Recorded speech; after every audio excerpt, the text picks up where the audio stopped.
Esta tarde nos acompaña el señor José Luis Requejo Ibáñez. Yo quiero agradecer a Católicos y Vida Pública que me haya encomendado su presentación en este foro y darte también las gracias a ti, José Luis, por tu disposición a compartir con nosotros tu experiencia y tu conocimiento.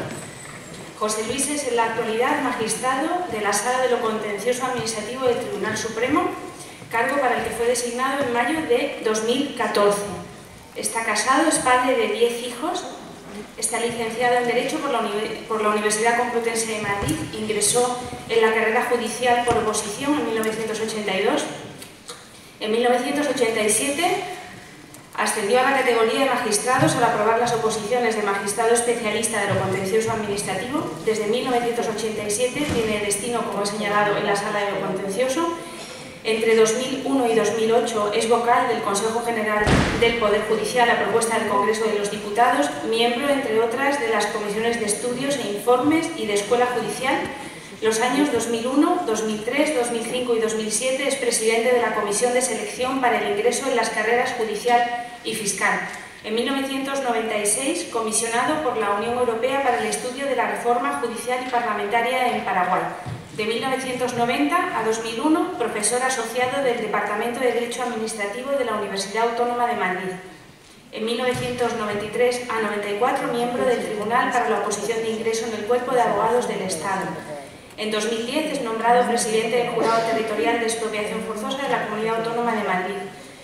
Ha sido director de cursos de verano en la Universidad Complutense de Madrid y Menéndez y Pelayo. Director y ponente en numerosos cursos de formación dirigidos a jueces y magistrados organizados por el Consejo General del Poder Judicial, abogados del Estado, letrados de la Seguridad Social. Es autor de 60 trabajos sobre temas jurídicos, en especial de derecho administrativo, director de 21 libros colectivos y quiero citar 3 obras: La ideología de género en el derecho español, publicada en 2011, El asalto a la justicia en 2009, La reforma de la legislación del aborto en España en 2009. Desde 1989 hasta 2001 ha sido miembro del Comité Ejecutivo de la Asociación Profesional de la Magistratura, ocupando los cargos de vicesecretario, secretario general, vicepresidente y portavoz. Durante estos años ha dirigido el Gabinete de Estudios y Documentación, elaborando un total de 58 informes sobre aspectos legales y reglamentarios en el ámbito judicial. Desde 1978 es colaborador habitual en diversos diarios nacionales: ABC El Mundo, La Razón, Expansión, Diario 16 y revistas. Fue designado con la Gran Cruz de San Raimundo de Peñafort. Un currículum, como verán, extensísimo. En la actualidad asistimos a grandes cambios de mentalidad. Las evidencias y los principios que nacieron de ellas se han derrumbado. Para muchos, ya no son pilares evidentes sobre los que construir la casa común. Lo que era evidente hasta el punto de haber generado una cultura, un pueblo como el cristiano, hoy es puesto en cuestión. El Papa Francisco nos dice que estamos en un momento histórico para el cristianismo, en el tiempo para verificar la fe. Se trata de redescubrir la belleza de la vida con Cristo. Solo si partimos de su mirada sobre el hombre y sobre la realidad, la fe será incidente. Nosotros, los cristianos, no estamos llamados a lanzar la fe contra los demás, ni a atrincherarnos, ni a defendernos, sino a recorrer este camino apasionante. Pegados a Cristo, salir al encuentro de los demás. El Papa, sabedor de nuestra incapacidad, de nuestro desconcierto, invadido por la misericordia de Cristo, es luz y nos indica desde dónde partir. Nos lleva de la mano, nos hace partícipes de su mirada sobre la naturaleza, sobre el hombre, sobre la familia, y así nos ayuda a redescubrir de dónde nace la experiencia de la belleza, del amor y de la familia cristiana. Para profundizar en el conocimiento de esta belleza, voy a dar paso a José Luis. Cuando quieras. Muchas gracias. Muchas gracias, Carmen.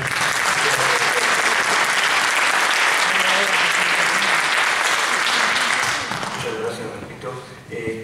Por supuesto, también muchas gracias a los organizadores de este acto por la amable invitación a participar en él, ¿no? Y como llevamos más de tiempo, pues voy a entrar directamente en materia. La verdad, conforme yo oía a los anteriores intervinientes, pasar a continuación a este tema puede parecer realmente un cambio, utilizando una terminología un tanto metafísica sustancial, es decir, que no tiene nada que ver lo que ellos han hablado con lo que voy a hablar yo, lo que les voy a contar yo a ustedes, ¿no? Sin embargo, viendo la experiencia que acabamos de ver ahora de todas esas familias perseguidas, familias unidas y de la tibia, por decirlo de alguna manera, reacción de Occidente, pues viendo lo que voy a contarles a ustedes ahora, pues las cosas empiezan un poco a cuadrar, es decir, el hecho de cuál es la situación de la familia en nuestros países, en Occidente, comparándolo cómo se vive allí, no ya la fe, sino también simplemente la vida de familia, la unión entre esas familias, empezamos ya poco a poco a entender por qué Europa, por qué Occidente en general está como está. Y miren, yo tengo que comenzar con una discrepancia, y que me perdonen los organizadores, porque no estoy de acuerdo con el título que se ha asignado a mi charla, dice reinventar la familia, ¿no? Yo estoy discrepo, no hay que reinventar la familia sencillamente porque la familia no es un invento. La familia no es un invento que tengamos que, bueno, pues cada X tiempo reinventarla, aplicando, no voy a hablar apenas de leyes, no se preocupen ustedes, que a estas horas de la tarde soltar aquí una conferencia sobre la situación jurídica de la familia sería una crueldad bastante innecesaria, ¿no? Alguna cosita diré muy brevemente, pero como digo, no hay que reinventar la familia no es un invento, como acabo de indicar, no hay que aplicarle, y aquí una pequeña cuña jurídica, a la ley de patentes, donde se prevé las actualizaciones, las reinvenciones, nada de eso. Yo por eso casi optaría por otro título, que más que reinventar la familia sería redescubrir la familia, redescubrir los fundamentos de la familia, ¿no? Y en este sentido, cuando hablamos de ese redescubrimiento de la familia, utilizando adjetivos, sí que voy a evitar a toda costa un adjetivo que está muy al uso, que es hablar de la familia o también del matrimonio tradicional, ¿no? Yo rechazo también ese calificativo. ¿Por qué? Por una razón muy sencilla, porque parece que estamos introduciendo un componente de temporalidad, de coyunturalidad en la concepción de la familia. Yo por eso prefiero hablar más bien de la familia natural, del matrimonio desde su concepción natural, ¿no? Y en este aspecto, bueno, yo que he tenido una formación, empecé en su día en un colegio que era de dominicos, pues allí los frailes pues sí que nos hablaban mucho de la filosofía tomista, la filosofía aristotélico-tomista, ¿no? Y ahí yo empecé a calar lo que significaba esa distinción entre la sustancia y los accidentes, ¿no? Es decir, los accidentes es lo que es en otro y no es en sí, la sustancia es lo que es en sí y no es en otro. Un ejemplo típico que se ponía siempre, pues la nieve es un accidente, el color blanco de la nieve, perdón, la nieve es una sustancia, la nieve es lo que es en sí la nieve, punto. Por el contrario, el color de la nieve, la blancura, es un accidente, existen cosas blancas. Bien, entonces, cuando hablamos de la familia podemos caer en el error de dar más peso a lo accidental que a lo sustancial, y lo accidental sería pues una concepción occidental de la familia por razones de nuestra cultura, de nuestra manera de concebir las cosas, desligándolo poco a poco de su concepción natural. Y no digamos ya cuando ese tipo de planteamientos lo llevamos a otros ámbitos, por ejemplo la vida humana. La vida humana, ¿qué pasa cuando respecto de la vida humana, por decirlo de alguna manera, los accidentes se comen a las sustancias? Pues por ejemplo tenemos la actual concepción sobre la legislación del aborto o de la vida del no nacido, es decir, cuando consideramos que una persona, un ser humano, una criatura humana es lo que es dependiendo del momento en el cual nace o dependiendo de su tamaño o de los meses o semanas de gestación, pues olvidamos lo sustancial, que ya mida unos milímetros o ya mida como un jugador de la NBA 2 metros y algo, sigue siendo un ser humano. Entonces, cuando cosificamos a la persona, pues vienen todas este tipo de normas, ¿no? Es decir, cuando decimos que un ser humano no nacido no es un ser humano no nacido, sino que es un conglomerado de células, por ejemplo, estamos cosificándolo y de ahí damos el paso ya a que tengamos la posibilidad de su destrucción o de su experimentación con él, ¿no? Bueno, pues esto lo mismo ocurre con la familia y en este sentido sí que también ya introduzco una pequeña cuña que yo creo que es muy importante que tengamos mucho cuidado con el lenguaje que utilizamos habitualmente, ¿no? Entonces, el ejemplo que he puesto yo antes, es decir, no es lo mismo hablar en un coloquio, en un debate con amigos o en la familia, de que yo estoy a favor de la familia tradicional, ¿no? Yo estoy a favor de la familia natural, del concepto natural de familia, sin la cual, sin una serie de señas de identidad, la misma no es identificable, no es identificable.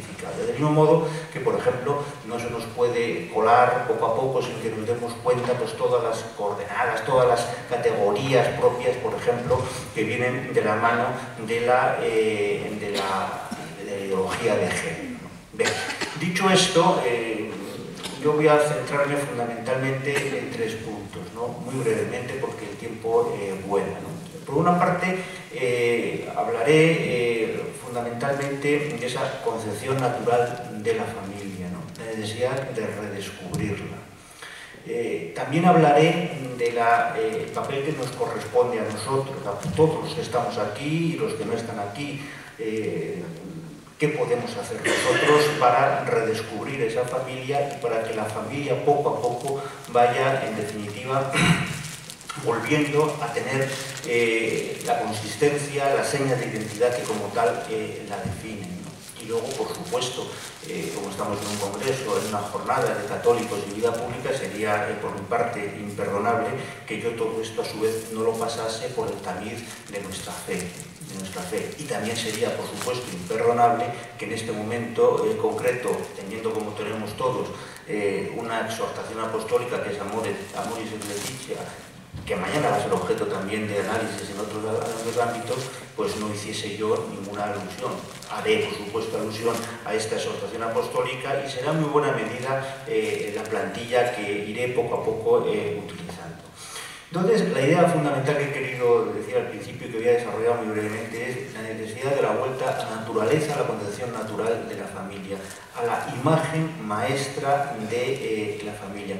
Como antes ha dicho Carmen, yo en su día fui vocal del Consejo General del Poder Judicial y en un determinado momento tuvimos que hacer el informe, lo hice yo personalmente, a lo que es hoy día la ley de matrimonios entre personas del mismo sexo. No es el título de la ley, es un título más complejo, pero vamos, esa es la ley en definitiva, ¿no?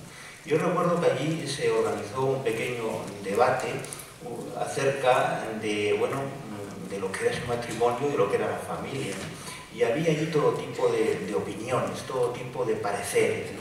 Y al final, bueno, pues a base de intentar aclarar los que no tenían la concepción que yo tengo de lo que es el matrimonio, es decir, una unión entre un hombre y una mujer por amor y con vistas a la constitución de una unión estable, indefinida en el tiempo y con vistas a tener una procreación, unos hijos, pues al final había gente que eso lo rechazaba, ¿no? Lo rechazaba y al final decía, bueno, entonces ¿tú qué entiendes por matrimonio?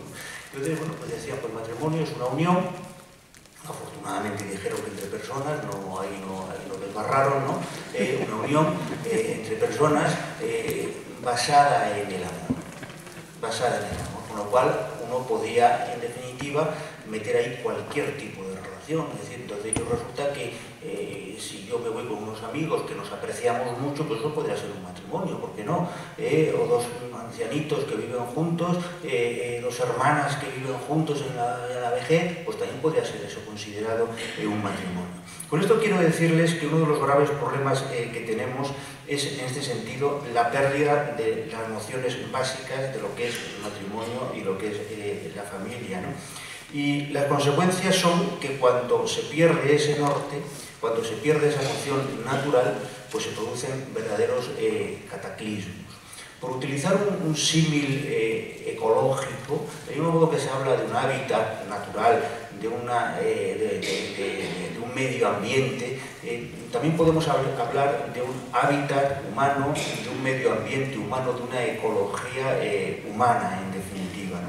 Y en tema que estamos tratando, ese hábitat natural del matrimonio, de la familia, pues viene dado por lo que son sus señas de identidad. Más o menos he dicho ya alguna de ellas: la unión heterosexual entre un hombre y una mujer, la existencia de unos hijos que sean consecuencia del amor, de las relaciones entre ese padre y esa madre, la idea de que una madre en ese hábitat es totalmente ajeno al mismo, la idea de que una madre pueda tener reconocido el derecho como tal a acabar con la vida de ese hijo que está gestando, etcétera, etcétera. Esos son en definitiva sus señas de identidad. Hay más, pero lo dejo ahí, y sin los cuales no se entiende lo que es en definitiva esa unión matrimonial, y sobre esa base lo que es en definitiva la familia. Es una realidad, yo diría casi biológica. Bueno, pues del mismo modo que cuando en un hábitat natural, imaginémonos el cauce de un río, en un bosque determinado, se atenta contra ese hábitat, es decir, se realizan una serie de vertidos contaminantes, o se introduce una serie de especies foráneas que acaban destrozando ese hábitat, pues lo mismo está ocurriendo, desgraciadamente, en nuestro ordenamiento jurídico. Les prometo que no voy a hablar de derecho, o sea, tranquilos. Entonces, lo mismo ocurre en nuestro ordenamiento jurídico. Es decir, hoy día el Boletín Oficial del Estado, y ya cada vez más boletines oficiales de comunidades autónomas, son como caños por los que van van vertiéndose en ese cauce natural que es la familia, lo que es en definitiva el matrimonio, una serie de vertidos contaminantes, se van soltando una serie de especies jurídicas ajenas por completo que le causan un daño tremendo.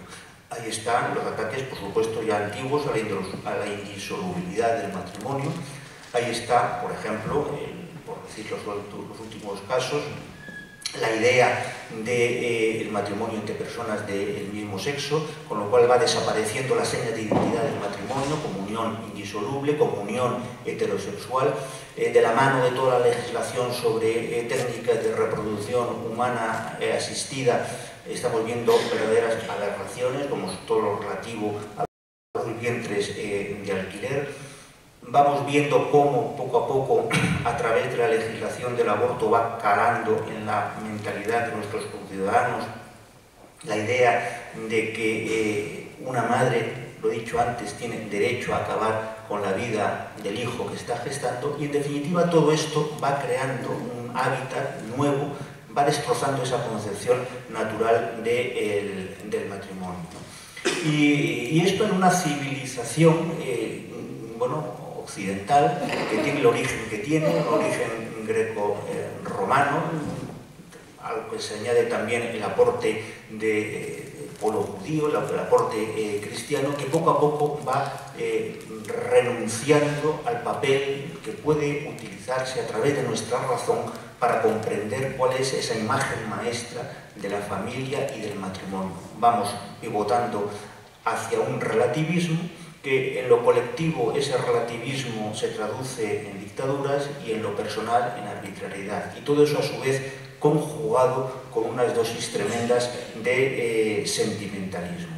Bien, entonces en este panorama francamente inquietante es donde nosotros nos estamos ahora mismo desenvolviendo, y donde nosotros tenemos que, en definitiva, cambiar la situación.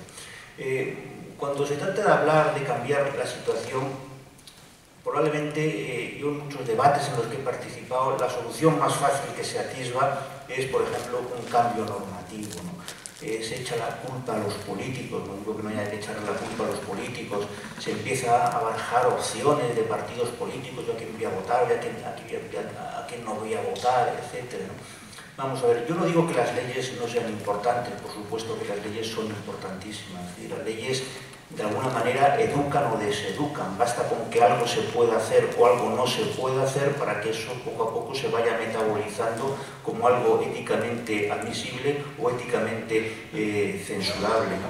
Pero en el fondo la legislación, las leyes que podemos tener ahora o las que puedan venir en el futuro, podríamos decir que es el último paso. Es decir, las leyes, al fin y al cabo, son un reflejo de nuestra manera de ver, de nuestra manera de considerar las cosas, es un reflejo, en definitiva, de la ciudadanía. Y por eso yo creo que todos nosotros tenemos que plantearnos no el advenimiento de una legislación que cambie todo a mejor, por supuesto, hay que lucharlo, hay que pelearlo, pero bueno, acostumbrarnos a que estamos en un escenario, como se suele decir ahora, a largo plazo.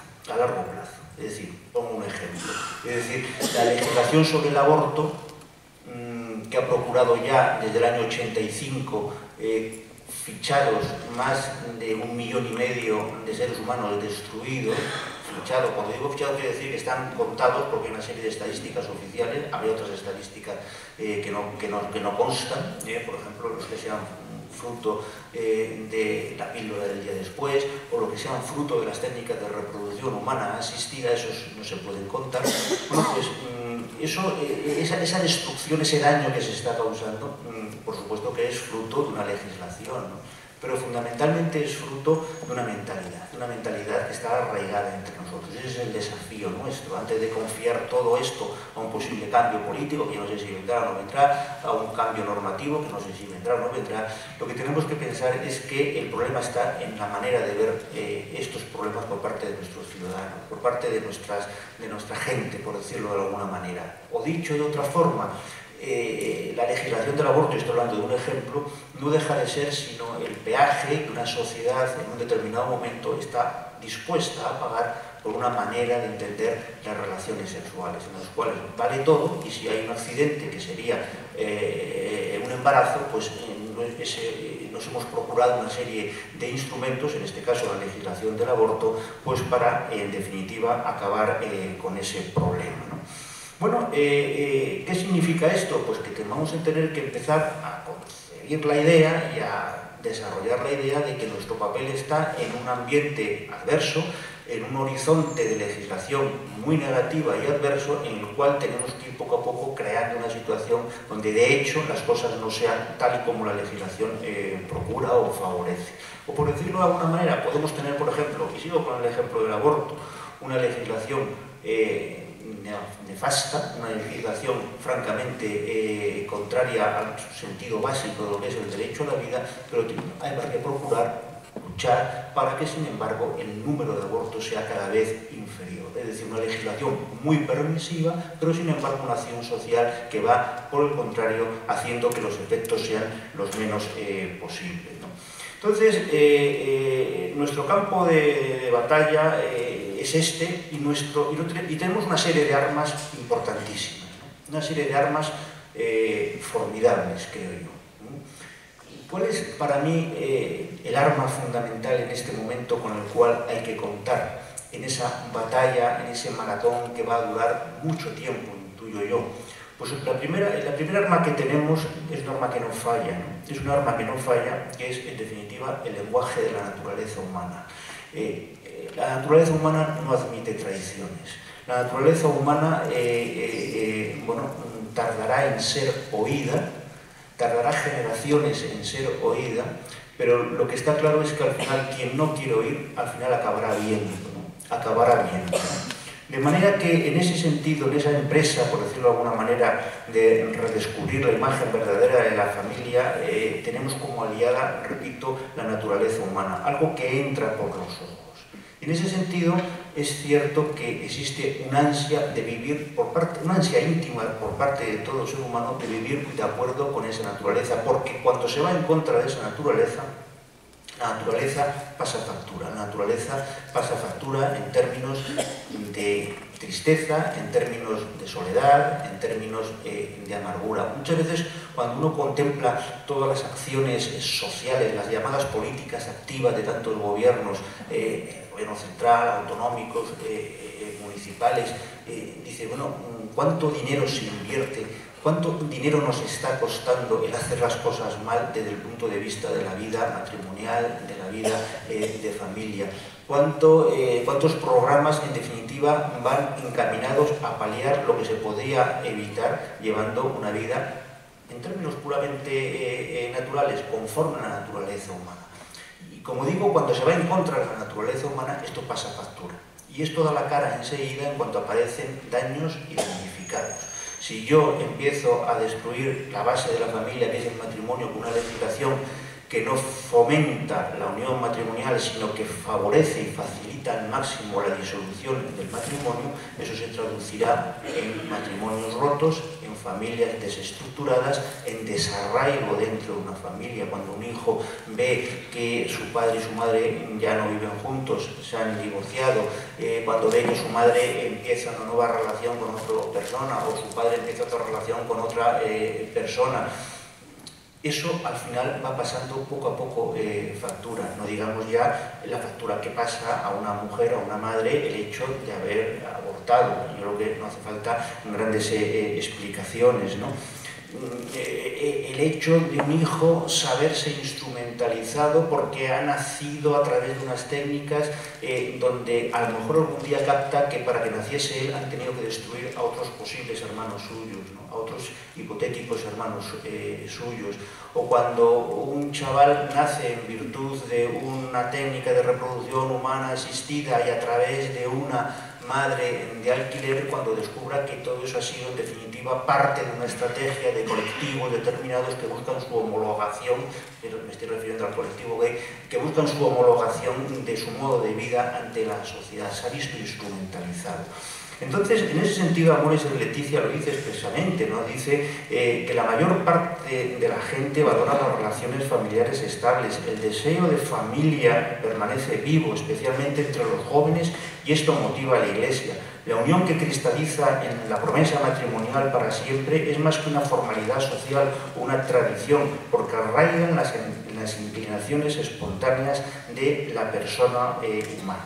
Por tanto, tenemos, como digo, ese aliado que es la naturaleza humana, y también cabe hablar en ese aspecto de un poder pedagógico del dolor. No se trata de que nos regodeemos, ni mucho menos el dolor. Se trata de lo que comentó hace un momentito, de que quien no es capaz de comprender, quien es sordo a los argumentos, vamos a llamarlos demostrativos, a través de la razón, porque la razón está hoy día en ese sentido anulada a través de los sentimientos y de los paramís, que por lo menos con el tiempo vaya captando las cosas a través de los argumentos que yo suelo llamar mostrativos. O sea, si yo no soy capaz de que me atiendan argumentos demostrativos, racionales, por lo menos argumentos de demostración, mostrativos, es decir, a través de que entre por los ojos qué pasa cuando las cosas no se hacen bien. Y en ese sentido también dice la asociación Amores Leticia que nadie puede pensar que debilitar a la familia como sociedad natural fundada en el matrimonio es algo que favorece a la sociedad. Ninguna unión precaria o cerrada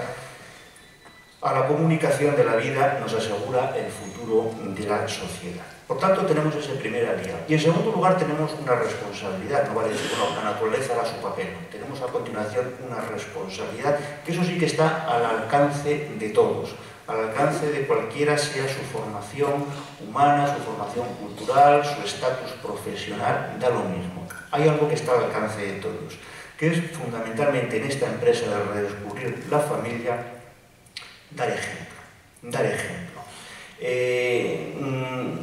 Yo desde pequeñito siempre he oído decir que el mejor predicador es fray ejemplo. Entonces, cuando la gente vive correctamente su matrimonio, cuando vive una familia desde un punto de vista de lo que es una concepción cristiana de la familia, que como digo es una concepción natural de la misma, cuando hay personas que por el contrario no quieren comprender eso, el ver el ejemplo de matrimonios unidos, el ver el ejemplo de familias unidas, el ver el ejemplo de padres que con mucho sacrificio han sacado adelante a sus hijos, que no se les ha pasado ni mucho menos por la cabeza la posibilidad, teniéndola, y además diciéndole que es un derecho de acabar con la vida de ese futuro hijo que va a venir, eso es un poder pedagógico formidable. ver, repito, el ejemplo de concretos matrimonios, de concretas familias. Y en ese sentido, bueno, pues también la exhortación Amoris Laetitia dice lo siguiente, dice: con íntimo gozo y profunda consolación, la Iglesia mira a las familias que permanecen fieles a las enseñanzas del Evangelio, agradeciéndoles el testimonio que dan y alentándolas. Gracias a ellas, en efecto, se hace creíble la belleza del matrimonio indisoluble y fiel para siempre, en la familia que se podría llamar Iglesia doméstica. Y como digo, esto es una llamada a la responsabilidad, en especial para matrimonios y para familias. Y además supone una llamada a la responsabilidad de todos los laicos. Es decir, hay aspectos en los cuales un sacerdote, una religiosa no puede llegar. La vida de familia nos corresponde a nosotros, ese ejemplo nos corresponde a nosotros, ¿no?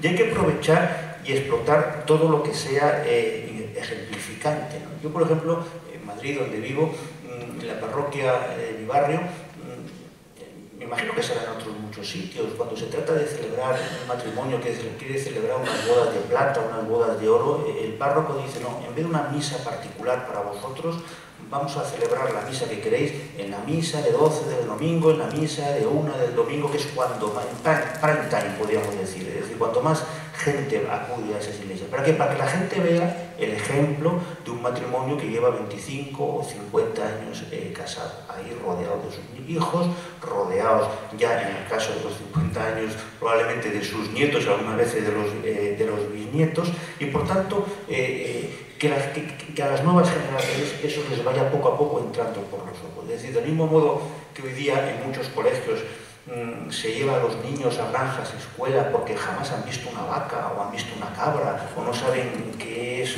una gallina, pues lo mismo podríamos decir casi con la familia. Es decir, hay desgraciadamente chavales que no saben lo que es un matrimonio indisoluble, que no saben lo que es una familia unida, porque están rodeados de un ambiente donde lo normal es que mi compañero, mi amigo, mi amiga viva hoy día con su padre, mañana con su madre, que a su vez su padre y su madre viven con otro, rejuntados, no rejuntados, etcétera, etcétera, etcétera. Y no saben lo que es en realidad la vida auténtica de una familia unida y de un matrimonio en definitiva unido, ¿no? Por tanto, no se trata ni mucho menos, con lo que estoy comentándoles, de que nosotros tengamos que trasladar una imagen, podríamos decir, de aquella serie que había hace unos años de Casa de la Pradera. Es decir, bueno, el ejemplo que vamos nosotros aquí a presentar es el de una familia 10, el de unos hijos magníficos, el de un matrimonio sonrientes, todo maravilloso, un cielo azul, todo perfecto. No. O sea, dentro de ese ejemplo, de ese poder del ejemplo, también hay que presentar el ejemplo de que no está reñida esa unión, esa familia unida, ese matrimonio unido, precisamente con el dolor, con el sufrimiento, con el tener que capear temporales, con el saber sobrellevar el dolor y la contradicción, saber convivir con ellos y, en definitiva, superarlos, ¿no? Por tanto, dentro de esa vocación pedagógica que todos tenemos, y sobre todo a través de este ejemplo, saber que el ejemplo que tenemos que dar no es ocultar o decir, bueno, nosotros como estamos unidos, nos somos fieles, etcétera, no va a pasar nada, y nuestra familia es todo sonrisa, ¿no? También es sonrisa, y también, como saben ustedes, pues no es ninguna novedad, también hay lágrimas, ¿no? Como dice Amoris Laetitia, dice: el matrimonio es un camino de maduración y de perfección, es una carrera de fondo, es un maratón, y yo no voy a ponerles ejemplos de que es un jardín que hay que cultivar todos los días, porque eso yo creo que está en la mente de todos. Es una lucha diaria, que en ese aspecto, ese poder ejemplificador, que es nuestra responsabilidad, luego hablaré de otras responsabilidades, pero esa responsabilidad que nos corresponde a todos es algo que tenemos que cuidar día a día, en los más pequeños detalles, que a veces se nos pueden pasar. Por ejemplo, valga la redundancia, el ejemplo de matrimonios que han fracasado o de matrimonios donde desgraciadamente uno de sus miembros no ha sido fiel, pongo por caso, es una pequeña o una larga historia de detalles, de pequeños detalles donde se han ido descuidando las cosas. Entonces tenemos que repasar y ver dentro de nuestra posibilidad ejemplificativa codificadora, qué tenemos que cuidar para que realmente podamos dar ejemplo y no demos mal ejemplo. Porque si de una conducta buena sale un buen ejemplo, que duda cabe que nosotros también somos responsables del mal ejemplo que podamos dar, expreso o tácitamente, ¿no? Y por tanto, como digo, en esa labor pedagógica de Fray Ejemplo, también cada vez vamos a tener que dar ejemplo de más cosas. Hoy día, yo me acuerdo que mis padres no hicieron ningún tipo de curso, no fueron a ninguna escuela de padres, ni fueron a ningún tipo de... porque era otra situación, totalmente. Ahora, por el contrario, yo creo que nosotros tenemos que adquirir cada vez unas habilidades más difíciles de adquirir, para poder precisamente dar ese ejemplo. Cuando digo otras habilidades, ¿a qué me estoy refiriendo? Pues tenemos que empezar a plantearnos cómo tenemos que comportarnos cuando pues, hay hijos nuestros pues, cuyos matrimonios fracasan, cómo tenemos que comportarnos en esa situación, cómo acompañar a esos nietos de esos hijos nuestros, cuyos matrimonios han fracasado, cómo acompañar a amigos o conocidos, compañeros nuestros de trabajo que rompen sus matrimonios, cómo saber gestionar la relación de un hijo mío con la nueva pareja, cómo se come eso, qué hacer cuando un hijo mío dice que se va a vivir con su novia o al revés, una hija mía va a vivir con su novio, cómo reaccionar cuando un hijo mío, un conocido, dice que va a casarse por lo civil. Quiero decirle que son una serie de situaciones tan novedosas, algunas ya bastante antiguas, por cierto, pero son situaciones que a nosotros nos impactan y tenemos poco a poco que adquirir, como digo, una serie de habilidades para argumentar, no voy a decir, aquí hay que meter mucha caridad, por supuesto, es decir, llamar al bien bien y al mal mal, a lo que está mal decir que está mal y a lo que está bien decir que está bien, pero desde luego saber acompañar, saber ayudar, saber disculpar, que no quiere decir que lo que está mal está bien, sino en definitiva ayudar y que nuestra proximidad y nuestro cariño esté ahí presente y saber que tenemos ahí una labor para toda la vida hasta que eso poco a poco se vaya encauzando. Y Dios dirá.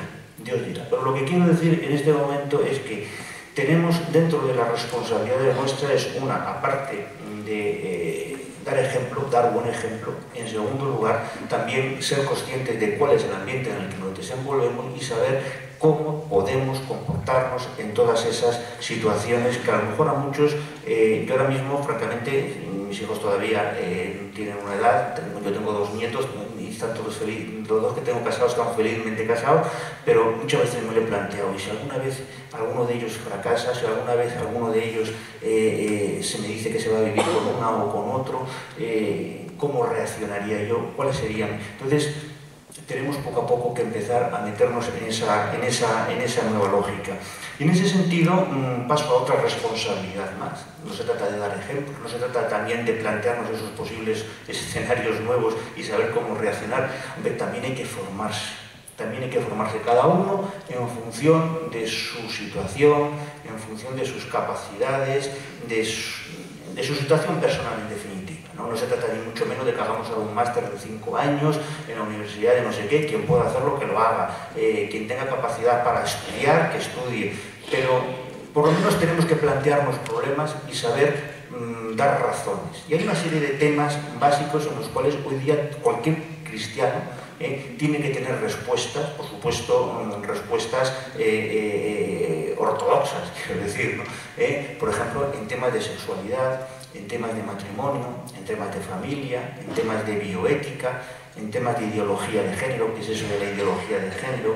¿Cuál es el papel del Estado respecto de la familia y educación de los hijos? ¿Cuáles son los derechos de los padres y de las familias? Son temas complicados, pero tenemos que tener respuestas. ¿Qué pasa cuando un hijo nuestro, una hija nuestra, llevan ya 5 o 6 años casados, no tienen hijos y se plantean acudir a una clínica para un tratamiento de técnica de reproducción humana asistida? Tenemos que tener ahí respuesta. y saber conjugarlo con todo el cariño, con toda la afabilidad y la comprensión, y decir, bueno, aquí hay cosas que se pueden hacer y cosas que no se pueden hacer, ¿no? Entonces, como digo, todas estas cosas hay que madurarlas, hay que plantearlas y ver que a lo mejor en determinados ambientes somos nosotros la única persona que puede decir algo, porque hay personas que jamás les ha llegado ningún mensaje en este sentido, ¿no? Y vuelvo a otra idea que antes la he dejado apuntada, pero que me interesa recalcarla mucho, es decir, que cuando se trata de, digamos, de ese dar ejemplo, no ocultar a la gente que nos rodea, a nuestros hijos, por supuesto, a nuestras amistades, que bueno, que puede haber situaciones de dolor, situaciones de contrariedades, pero que las sabemos sobrellevar, ¿no? De que nuestra familia es fuerte porque precisamente se forja en la dificultad, y en definitiva eso está en el Evangelio, es decir, en el Evangelio el Señor no nos libra de los problemas, nos da las claves para saber sobrellevar esos problemas. No dice bienaventurado el que no tenga problemas, no dice eso el Señor, dice bienaventurado el que sufra persecución por causa de la justicia, etc., ¿no? El buen ladrón, por decirlo de alguna manera, el Señor no le bajó de la cruz, sino que bueno, estuvo ahí en la cruz. O cuando uno piensa, hace pocos días, en la Semana Santa, lo veíamos en las lecturas, ¿no? El pueblo elegido por el desierto, cuando les mordían las serpientes y miraban esa serpiente de bronce que era imagen de la cruz y quedaban sanados, es decir, no se les dijo, tranquilos que no va a haber serpientes en el desierto, no, esto no va a ser Irlanda, serpientes va a haber y os van a morder, pero lo que tenéis que hacer es mirar a la cruz y tendréis ahí la solución. Es decir, dificultades, problemas, contrariedades va a ser lo normal. Lo que tenemos nosotros es que también dar ejemplo, en definitiva, de que sabemos sobrellevarlos. Y yo voy a concluir. He apelado a un argumento, digamos, ecológico, la naturaleza del ser humano, la naturaleza de la familia, la concepción natural de la familia y del matrimonio, ¿no? Pero claro, todo esto que estoy diciendo, nosotros como creyentes, y en un congreso, como digo, en unas jornadas sobre católicos, creo que sería imperdonable si no añadiese algo más. Nosotros tenemos otro arma poderosísima. He dicho antes que la naturaleza es un arma poderosísima porque está a nuestro favor. Pero nosotros tenemos a su vez un arma todavía más poderosísima, ¿no? Que es, en definitiva, el que nosotros creemos en el matrimonio cristiano, base de la familia cristiana, ¿no? Que las realidades humanas son lo que son en cuanto reflejo de Dios. Las cosas son porque Dios es, las cosas son buenas porque Dios es la bondad, las cosas son bellas porque Dios es la belleza, participan de la naturaleza de Dios, ¿no? El matrimonio, la familia participa de la intimidad de Dios, ¿no?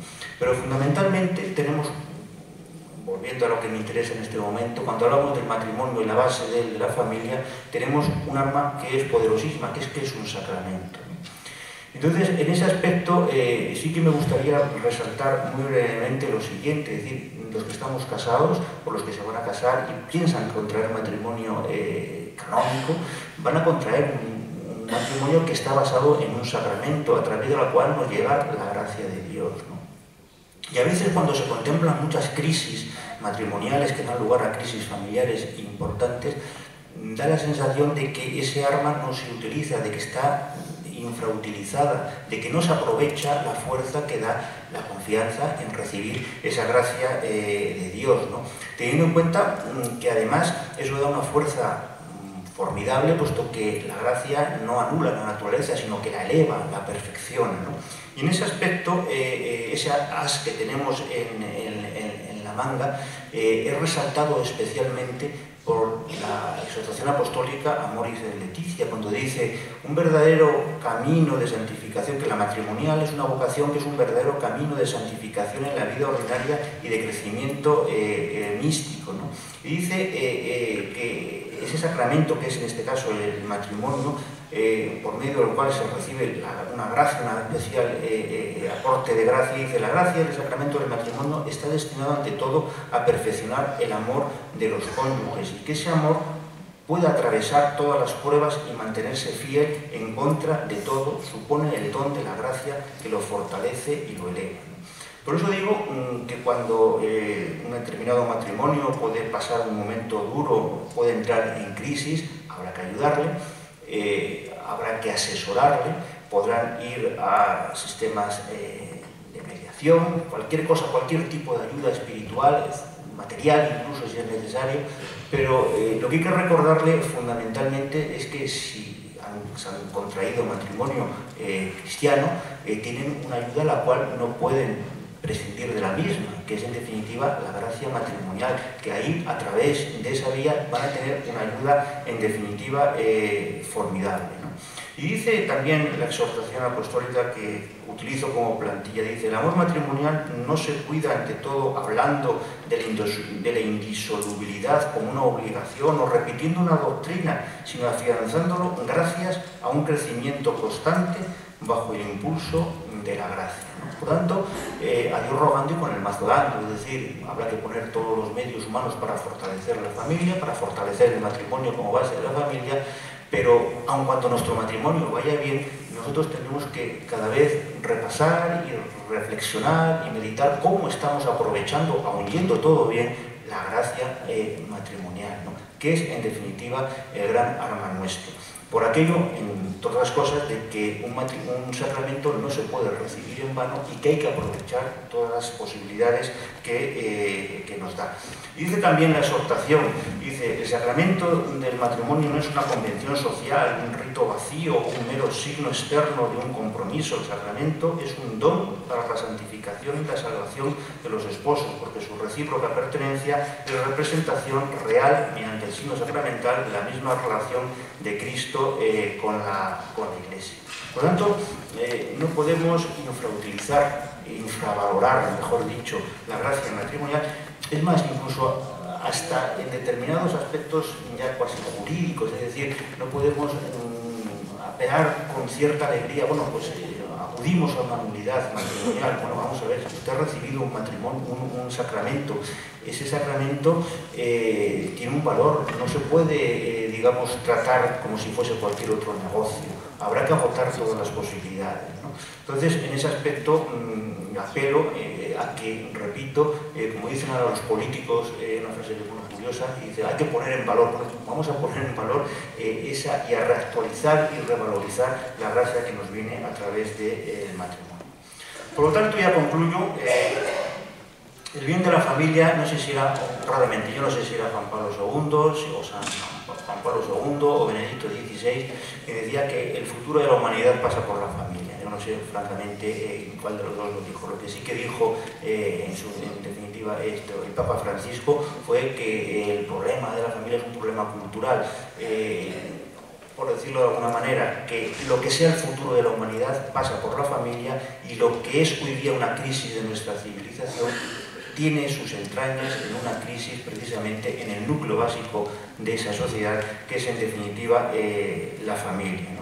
Por lo tanto, yo aquí ya concluyo, hago una llamada a la responsabilidad, precisamente porque a los que estamos casados se nos juzgará en su día por nuestro matrimonio y por nuestra familia, ¿no? Es decir, yo, por ejemplo, como magistrado, pues no sé, hombre, si hago las cosas bien, imagino que el Señor, pues bueno, pues usted dictó unas sentencias muy buenas, muy sesudas, usted participó en cursos, lo que acaba de leer ahora mismo Carmen, ¿no? Pero eso, pues, al final me va a decir: oye, tu matrimonio cómo fue, tus hijos, te ocupaste de ellos, ha sido realmente tu camino de santificación, realmente tu camino hacia el cielo no era la sala tercera del Tribunal Supremo, sino tu camino hacia el cielo era el camino de tu familia, de tu mujer y de tus hijos, ¿no? Entonces, ser conscientes de esa responsabilidad, ser conscientes, repito, de que cualquiera que sea nuestro nivel cultural, de presencia social, me da lo mismo. Al final, todos tenemos una responsabilidad, como mínimo, de dar ejemplo, ¿no? como mínimo de dar ejemplo. Y hay gente, hablando a veces con gente joven, que te lo dice, es decir, que se emocionan y se quedan pensando cuando ven por la calle a un matrimonio de ancianitos de 80 años cogiditos del brazo y que llevan así 40, 50, 60 años, ¿no? Y dice, bueno, ¿esto cómo es posible? Entonces empiezan a pensarse las cosas, empiezan, cuando ven precisamente, yo, una pequeña anécdota, así, yo salgo con mucha gente, a mí me gustan mucho las motos, ¿no? Y las motos es un ambiente muy peculiar, ¿no? Hay mucho divorciado, mucho separado, mucho rejuntado, etc., ¿no? Y luego esa gente luego, cuando se quedan solos, la moto deja de rugir, se quedan solos, se quedan en una soledad muy grande, ¿no? Y entonces empiezan a sentir envidia de lo que es tener una familia, de lo que es tener unos hijos, de lo que es tener un matrimonio estable, ¿no? Quiero decir con eso, nosotros tampoco tenemos que pasar solo por las narices. Mira qué desgraciado eres y yo qué feliz soy. Eso sería, francamente, sería malo, ¿eh?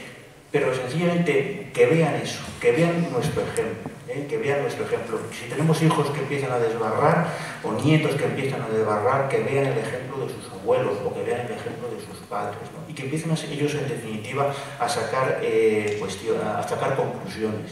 Y cuando vean que cuando tienen esos padres, esos abuelos han tenido problemas o les cuentan, no las batallitas las típicas batallitas de abuelos, sino bueno, nosotros pasamos un momento malo, bueno, pues que vean cómo reaccionamos.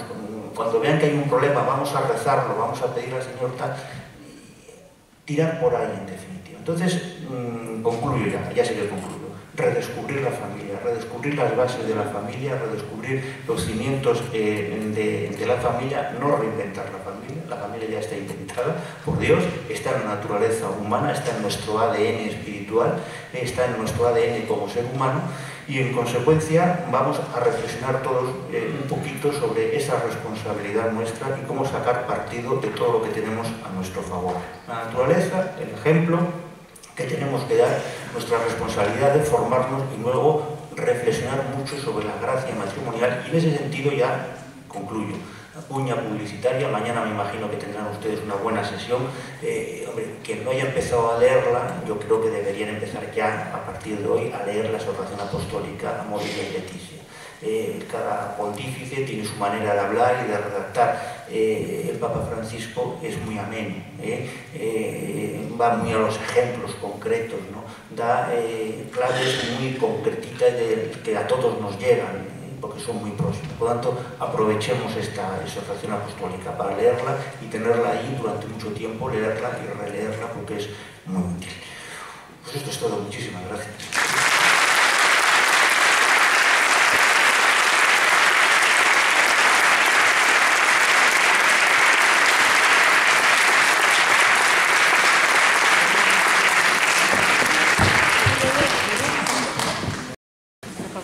Agradecemos especialmente lo pulcro que ha sido José Luis con el tiempo, porque ha sido tremendamente respetuoso y ha podido explicar cosas muy importantes, sabiendo que no disponía de un relajo, ¿no? Por haber hecho oposiciones, sabemos lo que es cantar un tema en 10 minutos, en 15 minutos, en 5 minutos. Hay dos preguntas del público. Antes de hacerlas, porque vamos bien de tiempo, tenemos 10 minutos, sí quiero recoger algunas de las cosas que José Luis ha dicho para llevárnoslas a casa.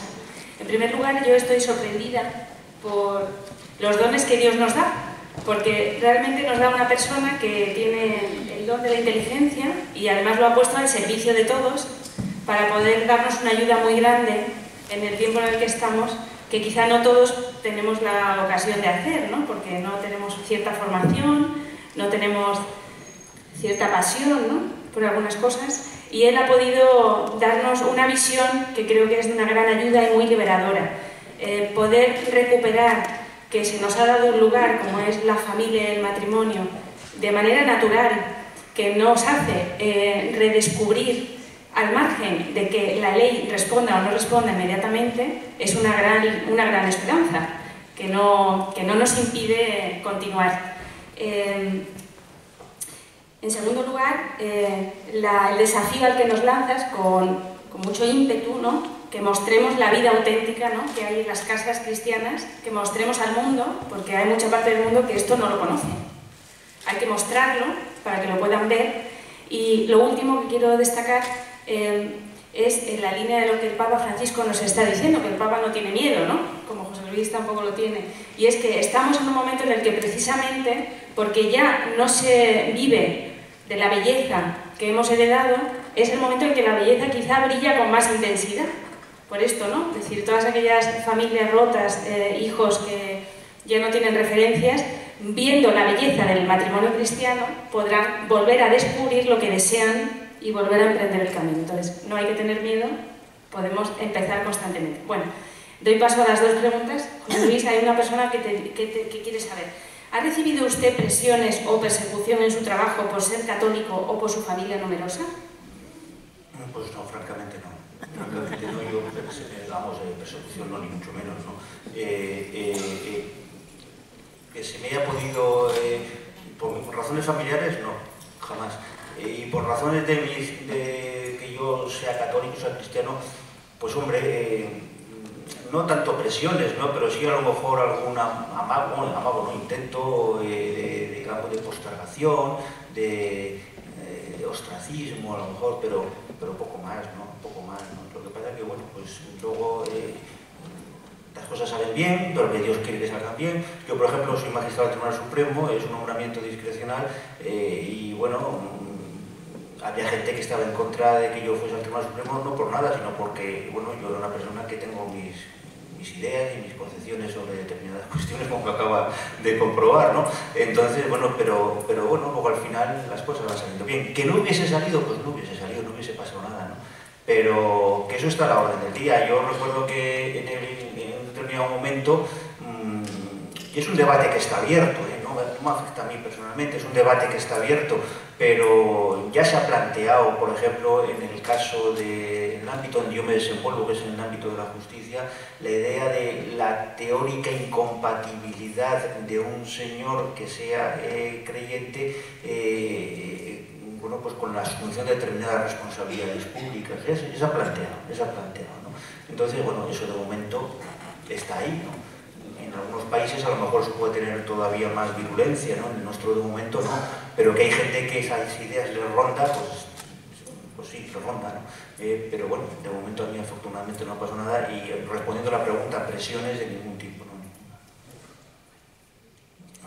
La siguiente pregunta dice: según Santo Tomás, la ley para obligar ha de ser justa.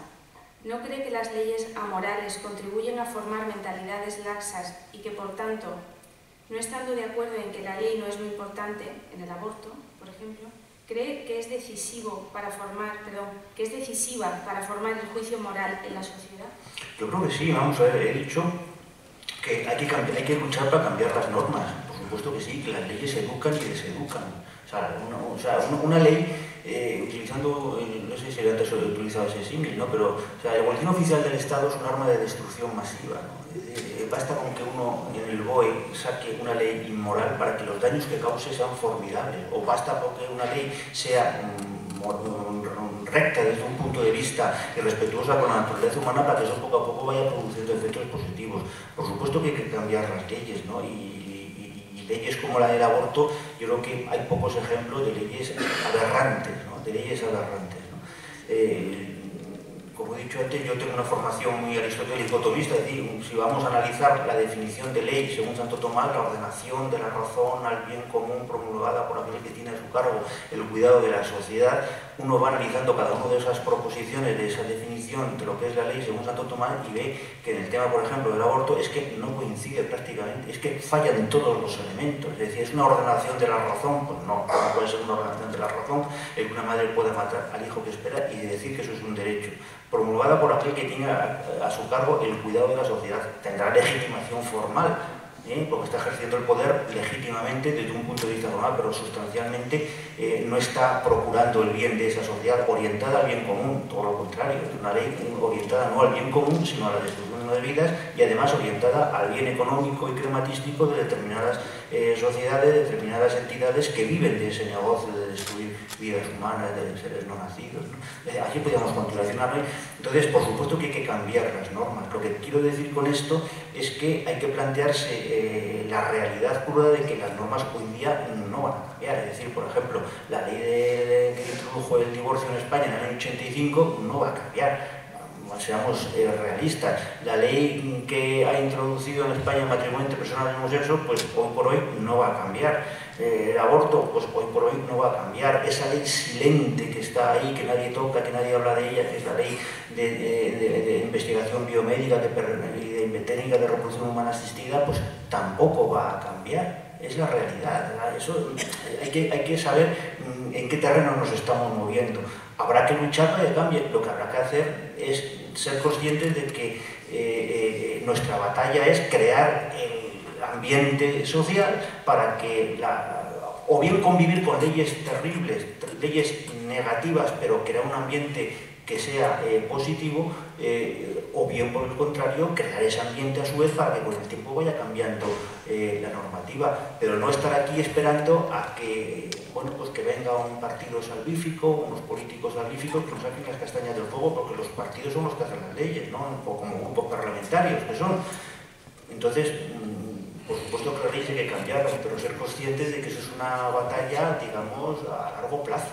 Lo que sí que podemos hacer es lo que comentaba yo antes, es decir, bueno, aunque tengamos una ley, por ejemplo, del aborto tremendamente permisiva, que el nivel de abortos baje de una manera muy significativa, poquito a poco, ¿no? Digamos, convivir con una ley muy permisiva, pero con un número de abortos muy limitado, ¿no? Entonces es una tarea costosa. Y que si conseguimos cambiar las leyes, pues por supuesto habrá que cambiarlas. Por supuesto que sí. No sé si he dado respuesta. Sí. Hay una pregunta más que tiene que ver con lo que acabas de decir, y muy bien, porque así enlazamos. ¿Cómo aceptar la gran decepción provocada por partidos políticos como el PNV y el PP de supuesto ideario cristiano al aprobar o aceptar el derecho al aborto? ¿Qué hacer a la hora de votar? Mire, yo ya, francamente, yo otro día comiendo en casa con uno de mis hijos, hablábamos de esto, y ¿qué vais a hacer? ¿Qué vais a votar? Claro, una pregunta impertinente, tú sabes, el voto es secreto, ¿no? Pero, bueno, yo es un problema que tengo. O sea, yo llevo ya varios años que el día de reflexión no es el día de salir al campo a tomar la tortilla, sino que es realmente un día de reflexión, ¿no? Lo que dice, bueno, ¿qué podemos hacer, no? Que a cada uno se responda. Desgraciadamente es que esos partidos, no hablo de política, son un reflejo de la sociedad española, son un reflejo de la sociedad. A pensar, por ejemplo, yo el Partido Nacionalista Vasco, no soy de aquí, no lo conozco a fondo, pero el Partido Popular, yo no pienso que el Partido Popular vayan todos juntos de la mano a hacer ejercicios espirituales y vayan todos a misa, ¿no? El Partido Popular es lo que es un reflejo de la sociedad. Tendrá más en común en determinadas cuestiones referentes a economía, pongo por caso, economía, pero fuera de esos ámbitos, en otros ámbitos, familia, costumbres, moralidad, etcétera, es exactamente igual o piensa exactamente igual que otros muchos partidos. Repito, es un reflejo de la sociedad, no es en ese aspecto no es el pueblo elegido el Partido Popular, no, ni mucho menos, ¿no? Es la sociedad misma, Entonces, bueno, pues la sorpresa hasta cierto punto, ¿no? La frustración, pues hombre, es grande, ¿no? Porque si no se ha cambiado en esta legislatura pasada toda esta normativa, sobre todo el tema del matrimonio homosexuales o el tema del aborto, pues esto va a parar. Eso es todo. Gracias, José Luis.